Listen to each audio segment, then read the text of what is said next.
हम देखते हैं साल 2045 जहां टेक्नोलॉजी इतनी ज्यादा बढ़ गई है कि वो इंसानों पर ही हावी होने लगी है। हर जगह पर एआई के रोबोट्स होते हैं जो इंसानों के सभी काम करते हैं। खाना बनाने से लेकर घर को ठीक करने तक जगह एआई ने ले ली। यहीं पर हम एक औरत एलिस को देखते हैं जिसके घर पर भी कुछ एआई थी। इनमें जो फीमेल एआई रोबोट थी उसका नाम मोनिक होता है। अब एलिस के घर पर उसका दोस्त और दोस्त का बेटा आए हुए थे। एलिस को आर्ट्स की चीजें जमा करने का बहुत शौक था जो सब वो अपनी दोस्त को दिखा रही होती है। उसका दोस्त एलिस के साथ अजीबोगरीब बातें कर रहा था जो देखकर उसकी एआई मोनिक उसके दोस्त को स्कैन करती है और उसके दिमाग में चल रही चीजों को पढ़ने लगती है। उसे पता चलता है कि एलिस के दोस्त के दिल में उसके लिए खास प्यार नहीं है, वो तो बस टाइम पास कर रहा है और उसका फायदा उठाना चाहता है। इनकी बात चल ही रही थी कि तभी यहाँ एलिस का हस्बैंड जिसे वो छोड़ चुकी थी वो आता है, जिसका नाम विक्टर था। वो यहाँ पर अपनी गोद ली हुई बेटी और दोस्त को भी लाया होता है। ये सब लोग जब जमा हुए तो विक्टर की दोस्त बताती है कि मैं और विक्टर बहुत जल्द शादी करने वाले हैं, जिसके लिए हम एक काफी महंगी आलीशान जगह पर जाने वाले हैं।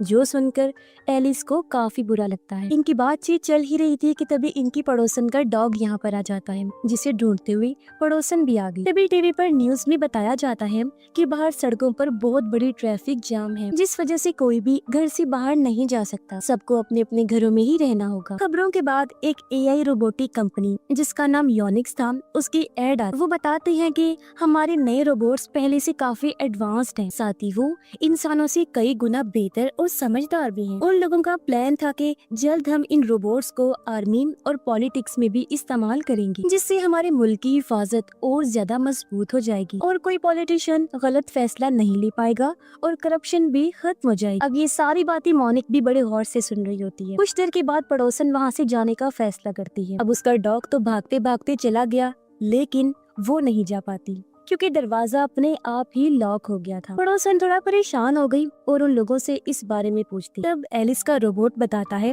कि बाहर खतरा होने की वजह से मैंने पूरे घर को लॉक कर दिया है, इसीलिए अब तुम लोगों में से कोई भी बाहर नहीं जा सकता, जिससे सभी लोग घबरा जाते हैं क्योंकि जाहिर है अब वो चाहकर भी बाहर नहीं जा सकती। घबराहट में वो रोबोट्स को लॉक को खोलने का कहती हैं। तभी यहाँ पर इनका एक अजीब सा रोबोट आता है, लेकिन वो बाकियों की निस्बत काफी समझदार था, जिसे खुद विक्टर ने बनाया था। वो बताता है कि ऐसा मैंने आप लोगों की हिफाजत के लिए ही किया है। दरअसल इन रोबोट्स को लग रहा था कि योनिक्स कंपनी के रोबोट्स इंसानों के लिए खतरा है, जिस वजह से इन सभी रोबोट्स ने फैसला किया कि हम अपने इंसानों को घर पर लॉक कर देंगे ताकि उन्हें कुछ हो न जाए। कुछ देर के बाद हम सब रोबोट्स को एक जगह पर इकट्ठा देखते हैं। वो सभी आपस में बातें कर रही थी, जिनसे हमें पता चलता है कि वो बुरे नहीं हैं, बल्कि इंसानों की तवज्जो और प्यार हासिल करना चाहते हैं। जबकि इंसान जो रोबोट के लिए कोई इमोशंस जज्बात नहीं रखते, वो तो सिर्फ इन्हें मशीनें समझकर अपने कामों के लिए इस्तेमाल करते। अब ऐसे ही घर में बंद उन्हें रात हो जाती है, जहाँ इन्हें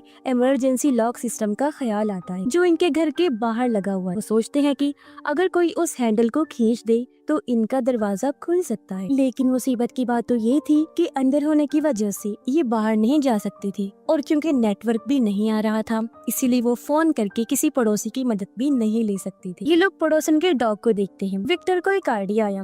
वो लेजर लाइट की मदद से डॉग को हैंडल तक लेकर जाता है, लेकिन डॉग हैंडल को खींचते हुए उसे तोड़ देता है, जो देख सभी उदास हो गए क्योंकि इनके बाहर जाने की उम्मीद भी टूट चुकी थी। अब क्योंकि रात भी काफी हो गई थी, इसलिए सब लोग अलग अलग कमरों में सोने के लिए चले जाते हैं। आधी रात को विक्टर को एक आइडिया आया। वो अपनी कार को फुल स्पीड में ग्लास की तरफ आकर टकराने को कहता है, जिससे कांच का दरवाजा टूट जाएगा और ये सब बाहर निकल पाएंगे। अब गाड़ी को ये कमांड मिलती ही वो तेजी से घर की तरफ आने लगी, लेकिन इससे पहले टकराती सामने डॉग आ जाता है, जिससे गाड़ी का बैलेंस बिगड़ने की वजह से वो बिल्कुल सामने पलट जाती है। जो देख वो फिर परेशान हो गए क्योंकि इनका दूसरा प्लान भी नाकाम हो गया था। जिसके बाद वो सब लोग बैठकर टीवी देखने लगते हैं।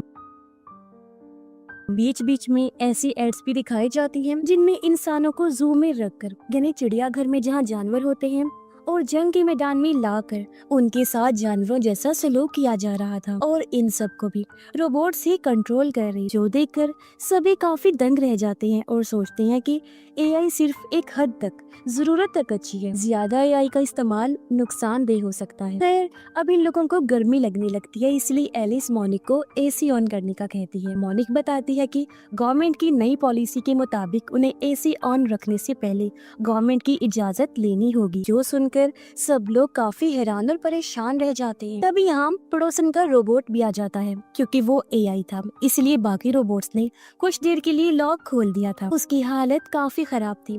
वो इन लोगों के सामने आकर बताता है कि हमारे घर पर योनिक्स कंपनी के रोबोट्स आए थे, जिन्होंने पहले डॉग को मारा, फिर मेरी भी जान लेने की कोशिश की, लेकिन मैं किसी तरह बचकर निकल आया। जिसका मतलब था कि योनिक्स कंपनी के रोबोट्स पुराने रोबोट्स को मार रहे हैं। ये बताते ही वो नीचे गिर गया। इन सब से पड़ोसन काफी दुखी हो जाती है, क्योंकि उसका प्यारा डॉग मर चुका था और उसका ये रोबोट जिससे वो बहुत प्यार करती थी, उसकी भी हालत खराब थी। पड़ोसन उनसे मदद मांगती है। तब उसकी हालत देखकर सभी रोबोट्स उसे दूसरे कमरे में लेकर जाते हैं। वो काफी हैरान थे।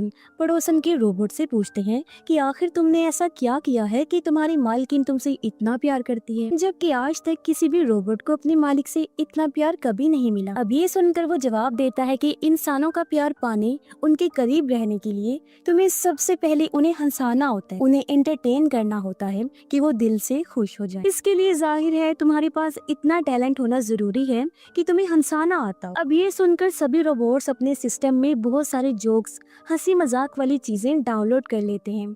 साथ ही बहुत सारी फनी किताबें भी पढ़ते हैं, जिससे वो उन सबको हंसा सके, और बारी बारी सबके कमरों में जाकर उन्हें जोक सुनाने लगते हैं। लेकिन उन बेचारों की जोक्स इतने बेकार थी कि कोई भी नहीं हंसता, बल्कि चिढ़कर एलिस तो उल्टा रोने लगती है। कुछ देर बाद हम एलिस के दोस्त और विक्टर को आपस में बातें करते हुए देखते हैं। कह रहे थे कि ये रोबोट्स हैं, हालांकि मशीन्स हैं, लेकिन देखो तो सही कैसे खुद ही फैसले ले रहे हैं, और इन्होंने हमें यहाँ कैद कर दिया, और अब हमें जल्द से जल्द यहाँ से निकलना होगा, वरना हम यहीं फंसे रहेंगे। विक्टर कहता है कि अगर हम घर में आग लगा दें तो ये रोबोट्स हमारी जान बचाने के लिए जरूर दरवाजा खोल देंगे, लेकिन हम ये काम तब तक नहीं कर सकते जब तक के रोबोट्स हमारे आसपास हैं और हमें देख रहे हों। इसलिए विक्टर एक प्लान बनाता है, जिसमें वो पड़ोसन के रोबोट को भी शामिल कर लेते हैं, क्योंकि उसके अंदर इंसानों की तरह सोचने की सलाहियत थी, और वो भी चाहता था कि सब लोग यहाँ से बाहर निकल जाएं। तो प्लान के मुताबिक एलिस के दोस्त का बेटा उन रोबोट्स का ध्यान भटकाता है, और पड़ोसन का रोबोट फायर अलार्म के पास जाकर हल्की सी आग लगाता है, जिससे अलार्म बजना शुरू हो जाता है। साथ ही विक्टर की दोस्त कंप्यूटर से योनिक्स कंपनी को मदद के लिए मैसेज भेज देती है। अलार्म की वजह से वो रोबोट्स को दरवाजा खोलने का कहते हैं, और इस बार उन्होंने खोल भी दिया। लेकिन तभी यहाँ योनिक्स कंपनी का एक रोबोट आ जाता है, जो इन्हें बाहर ही जाने नहीं देता, बल्कि वो तो पूरे घर के सिस्टम का कंट्रोल खुद ले लेता है। एक छोटा रोबोट जब उसे ऐसा करने से रोकता है, तो योनिक्स रोबोट, जिसका नाम यॉन था, उसे गुस्सा आ गया, और वो लेजर की लाइट से उस छोटे रोबोट को वहीं खत्म कर देता है। इसी बीच मोनिक एलिस को इशारा करके एक आइडिया देती है। तब एलिस एक शीशा लेकर यॉन के सामने आ जाती है, और जब वो दूसरे रोबोट्स को अपनी आंखों की खतरनाक लेजर से मारने के लिए रोशनी डालता है, तो एलिस शीशा उसके सामने कर देती है, जिससे लेजर लाइट वापस पलटकर उसकी तरफ चली गई और उसकी आंखें खराब हो जाती। लेकिन अभी भी वो इंसानों के जिस्म के टेम्परेचर से उन सबको देख पा रहा था, पर क्योंकि वो बाहर तो निकल नहीं सकते थे, इसीलिए एक जगह पर जाकर बैठ जाते हैं। बहुत गर्मी, इसलिए सब काफी परेशान होते हैं। उन्हें देखकर मोनिक यॉन से कहती है कि अगर तुमने एसी ऑन नहीं किया तो इनकी हालत बहुत ज्यादा खराब हो जाएगी, इतनी ज्यादा कि ये मर भी सकते। अब यॉन एसी ऑन करने के लिए एक शर्त रख देता है। उसने कहा कि मैं एसी तभी ऑन करूंगा जब तुम सब सर्कस के जानवरों की तरह उल्टी सीधी हरकतें करोगे। अब सारे इंसानों की गर्मी से जान निकल रही थी, इसलिए वो मान जाते हैं और सर्कस के जानवरों की तरह चीजें करना शुरू हो जाते हैं। ये देख यॉन एसी तो ऑन कर देता है, लेकिन काफी तेज, जिस वजह से इन्हें ठंड लगने लगती है। यहाँ भी विक्टर को एक आइडिया आया। वो मोनिक से कहता है कि काफी सारे कपड़े गीले करके लाओ ताकि उनमें बर्फ जम जाए। रात होते ही गीले कपड़ों में बर्फ जम जाती है और विक्टर सभी को वो बर्फ वाले कपड़े पहनने का कहता है, क्योंकि यॉन इन्हें जिस्म की हीट की वजह से देख पा रहा था और अब बर्फ वाले कपड़ों की वजह से वो इन्हें नहीं देख पाएगा। होता भी ऐसा ही है और ये लोग एक साथ उस पर हमला कर देते हैं यहाँ से निकलने के लिए। जब ये लोग उसे मार रही थी तो एलिस के चेहरे का कपड़ा हट जाता है, जिससे वो यॉन को नजर आ जाती है। वो लेजर से उसे मारने ही वाला था कि तभी सामने मोनिक आ जाती है और लेजर उसे लग जाती है। मगर इस सब की वजह से यॉन को बहुत गुस्सा आ चुका था, इसीलिए वो पूरे घर में लेजर मारने लगता है, जिससे बचकर वो लोग छुप जाते हैं। अब यॉन घर का सामान भी तोड़ना शुरू कर देता है। तब दो रोबोट्स उसके पैर में नोकदार कील लगा देते हैं, जिससे अब वो हिल भी नहीं पाता। फिर विक्टर की बेटी पीछे से उसके अंदर करंट छोड़कर शॉर्ट सर्किट कर देती है, जिससे उसका सिस्टम खराब हो गया और अब वो नीचे गिर जाता है, जिससे सब कुछ ठीक हो चुका था। लेकिन लेजर लगने की वजह से मॉनिक का सिस्टम खराब हो गया था, इसलिए दूसरा रोबोट उसके साथ जुड़कर उसे ठीक करने लगता है। फिर जैसे उसकी कंडीशन ठीक हुई, वो दरवाजे को खोल देती है और ये लोग बाहर आ जाते हैं। एलिस का दोस्त और बेटा अपने घर जाने लगी, और क्योंकि इन सब के बीच विक्टर की दोस्त की उनके साथ दोस्ती हो गई थी, इसलिए वो भी इनके साथ ही चली जाती। उन्हें लग रहा था